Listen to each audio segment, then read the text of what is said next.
Well, hello, class. In this particular section, our chapter, we're going to talk about intervening and developing troubled employees. And, when employees are not performing as best as they can, um, as supervisors and leaders, we have to assume sometimes that it's really nothing personal. It could be something in their lives that are going on right now, and sometimes either intentionally or unintentionally, it will affect their work performance.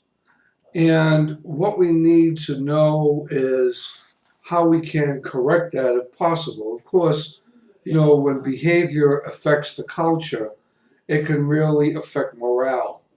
And leading to poor performance really causes a big problem as far as leaders having to account for the work of their subordinates.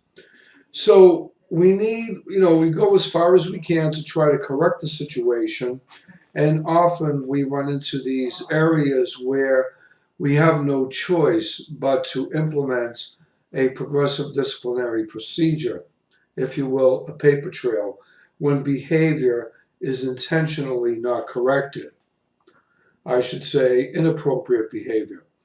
And, so some of the things that we're going to talk about in this particular chapter are, like as I said earlier, progressive disciplinary procedures and what's referred to often as wrongful termination. We're going to be addressing that area as well. And we're going to be looking at what essentially makes up a progressive disciplinary procedure, which could lead to termination. What happens when people abandon their jobs? All right, we call it quitting, but they just don't come back anymore. What type of a hold does that put in the organization? What does it do for the morale of those that are left behind? Are they doing extra work? Now, from an employer's standpoint, a lot of times they use a term called right sizing, and that means we have to cut our levels of overhead, we have to cut costs, so we lay people off. But sometimes in the process, when we lay people off, it causes hardships for both the company and the employee. And other employees that are left in the culture often end up doing more work because they have to compensate for those that have been left behind. So we're going to go through different types of termination. We're going to talk about how to conduct an investigation when we need to on a particular situation that might be detrimental to other employees or to the company or both. We're going to look at what they call ADR, that is alternative dispute resolution. And what happens when those give you, individuals give you a 2-week notice and say, I'm not coming back. Unless you have a contract with the company, where both sides are on the hook for an employment term, more than likely you have, especially in Massachusetts anyway, at-will employment, where you can quit or you can get fired at any time, and you don't necessarily have to give a reason.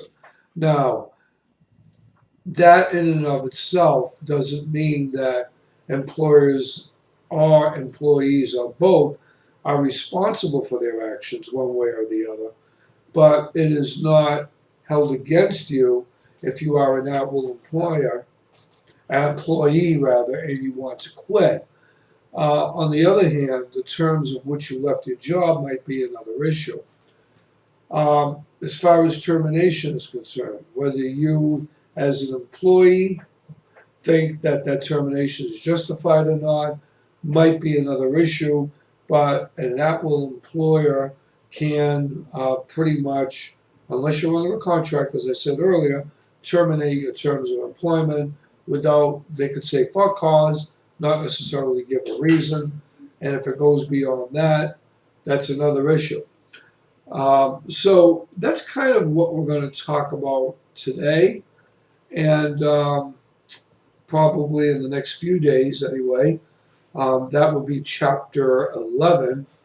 And moving on to chapter 12. My gosh, what an important chapter. The next 3 or 4 days after we get through dealing with troubled employees, we're going to be talking about leading change. How important is that, or is this chapter, to a leader? All right? A lot of leaders come into companies looking to change things. They might be transformational leaders. We talked about that in this course. They might be, transformational leaders. They might be charismatic leaders. They're going to be those that are focused on getting a company maybe through a crisis, or maybe an organization is less competitive because they've been in their comfort zones for too long. So how does one go into a company as a leader and say, I'm going to be a breath of fresh air and change what's happening in the company so it benefits you as well? So there's a lot of management theories that are behind leading change, and we're going to talk about that. And we are also going to look at, in order to understand ourselves as a leader, we're looking at changes in both personal and professional lives, or both. I'm sorry, singularly in our personal and our professional lives, or both. They don't necessarily piggyback off of one another, but they could. And they could affect the work performance depending on where you are in the organizational structure as a leader, from a few to maybe several thousand employees, based on our mindset going into leading change.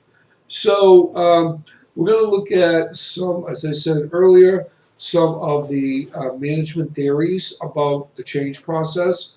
We're going to be looking at Carter's change model, Lewin's change model. You may have heard of these in your management courses if you've taken them. And the BEER, not to be confused with the beverage, and NOHRIA, the NORIA model. They focus on philosophies that are behind change. And, we talked about theory X and theory Y, McGregor's theory. Theory E and theory O. E focuses on, like the letter, economic value. O focuses on human capital. What type of capital is being expounded by the individuals that we bring into the company? Are they worth their investment, or are they just another level of overhead that has been added to the organization? So if we need change, we're going to really look at Lewin's model of change. You'll find that very interesting. The other thing is we're going to go over some tips for change implementation. A leader has responsibility.